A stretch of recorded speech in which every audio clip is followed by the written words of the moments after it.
ശരിക്കും പറഞ്ഞു കഴിഞ്ഞാൽ ഒരു കുഞ്ഞു വ്ളോഗാട്ടോ, മിനി വ്ളോഗ് എന്ന് തന്നെ പറയാം. ഞാനങ്ങനെ കാര്യമായിട്ട് വലിയ വീഡിയോസ് ഇടാറില്ല. കാരണം നമ്മൾ ചെറിയ യൂട്യൂബർമാരെപ്പോഴും വലിയ വീഡിയോസ് ഇട്ടാൽ കാണൂല എന്നുള്ളൊരു ചിന്ത എൻ്റെ മനസ്സിൽ കിടക്കുന്നതുകൊണ്ട് അങ്ങനെ ഇടാറില്ല.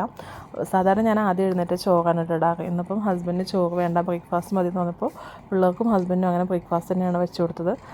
അപ്പോൾ ആദ്യം ചായയും കാര്യങ്ങളൊക്കെ ഇട്ടു, ഫിഷ് ഫ്രൈ ചെയ്യാനായിട്ട് വെച്ചു. ഹസ്ബൻഡ് ഇന്ന് രാഗിദോശയും ചപ്പാത്തിയുമാണ് വെച്ച് കൊടുത്തത് കേട്ടോ. പിന്നെ ബാജിക്കറിയും വെച്ച് കൊടുത്തു. പിന്നെ കോഴിമുട്ടക്കറി ഉണ്ടാക്കി, സിമ്പിളായിട്ട് ഉണ്ടാക്കാൻ പറ്റിയ. ഏകദേശം ഒരു 4 മണിക്കാണ് അപ്പോൾ ഞാൻ എഴുന്നേൽക്കാറ്. ആദ്യമൊക്കെ 4:20 4:30 ആവുമായിരുന്നു. ഇപ്പം അന്നേരം എഴുന്നേൽക്കുമ്പോഴത്തേന് എനിക്ക് കുറേ സമയമില്ലാത്ത പോലെ പെട്ടെന്ന് ബാക്ക് പെയിൻ്റെ പ്രശ്നമുള്ളതുകൊണ്ട് പെട്ടെന്ന് ഹറിബറിയിൽ ചെയ്യാനും പറ്റില്ല. അപ്പോൾ ഞാൻ കുറച്ചുകൂടെ നേരത്തെ എഴുന്നേറ്റിട്ട് അങ്ങനെ ചെയ്യാനായിട്ട് ശ്രമിക്കുന്നുണ്ട്.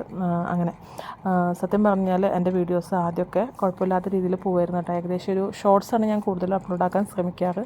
സത്യത്തിൽ ബിഗ് വീഡിയോസ് അപ്ലോഡാക്കണതാണ് നല്ലതെന്ന് ഇപ്പോഴാണ് എനിക്ക് മനസ്സിലായത്. കാരണം വാച്ച് അവേഴ്സ് കംപ്ലീറ്റ് ആക്കാനും ഷോർട്സ് നമുക്ക് 10 മില്യൺ വ്യൂസ് വന്നാൽ മാത്രമേ നമുക്കത് മോണിറ്റൈസേഷൻ ആവുള്ളൂ. പക്ഷേ ബിഗ് വീഡിയോസ് ഡെയിലി അപ്ലോഡ് ആക്കുമ്പോൾ അതിൽ നിന്ന് നമുക്ക് വാച്ച് അവേഴ്സ് വരുമ്പോൾ കറക്റ്റ് നമുക്ക് ഭയങ്കര യൂസ്ഫുൾ ആട്ടോ. ശരിക്കും അത് ശ്രദ്ധിക്കേണ്ട ഒരു കാര്യമാണ്.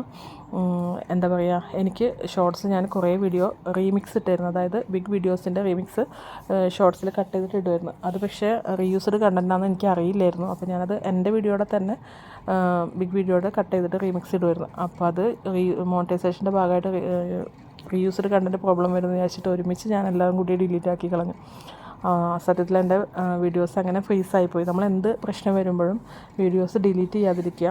പിന്നെ ഞാൻ എന്താക്കും, സാധാരണ എൻ്റെ വീഡിയോസ് ഷോർട്സൊക്കെ കുഴപ്പമില്ലാത്ത രീതിയിലൊരു വലിയ വീഡിയോ യൂട്യൂബർമാരെ പോലെ വലിയതൊന്നും പോയില്ലെങ്കിലും ചില വീഡിയോസ് 20K, ചില വീഡിയോസ് 10K, ഡെയിലി ഞാൻ 2 ഇട്ടാൽ എല്ലാ വീഡിയോ ഒരു 1Kയുടെ മുകളിൽ പോകുമായിരുന്നു. ഇപ്പോൾ ഞാൻ ചില വീഡിയോ ഇൻ കേസ് പോയില്ലെങ്കിൽ ഞാൻ ഏകദേശം ഒരു 200-300 വ്യൂസിലെത്തി നിന്ന് കഴിഞ്ഞാൽ ഞാനത് ഡിലീറ്റ് ആക്കിയിട്ട് രണ്ടാമത് റീ അപ്ലോഡ് ചെയ്യുമായിരുന്നു. അപ്പോൾ അങ്ങനെ വരുമ്പോഴും നമ്മുടെ യൂട്യൂബ് ഫ്രീസ് ആവും. അതേപോലെ ക്ലിയർ ഇല്ലയെന്ന് തോന്നിയിട്ടും എനിക്ക് മൈഗ്രൈൻ്റെ പ്രശ്നമുള്ളതുകൊണ്ടും ചെറിയ കാഴ്ചയുടെ പ്രശ്നം വരുന്നതുകൊണ്ടും എനിക്ക് വീഡിയോ ക്ലിയർ ഇല്ലാത്തതായിട്ട് തോന്നും. ഞാൻ കുറേ കണ്ണട തുടച്ചിട്ടും അല്ലെങ്കിൽ മൊബൈലിൻ്റെ ബാക്കിൽ ക്യാമറ തുടച്ചിട്ടൊക്കെ നോക്കും. അപ്പോൾ പക്ഷേ സത്യത്തിൽ നമുക്ക് അങ്ങനത്തെ പ്രശ്നം വരുമ്പോൾ ഞാൻ വീണ്ടും യൂട്യൂബിൽ വീഡിയോ ഡിലീറ്റ് ആക്കിയിട്ട് അപ്ലോഡ് ആക്കും. പക്ഷേ അങ്ങനെ ചെയ്യരുത്.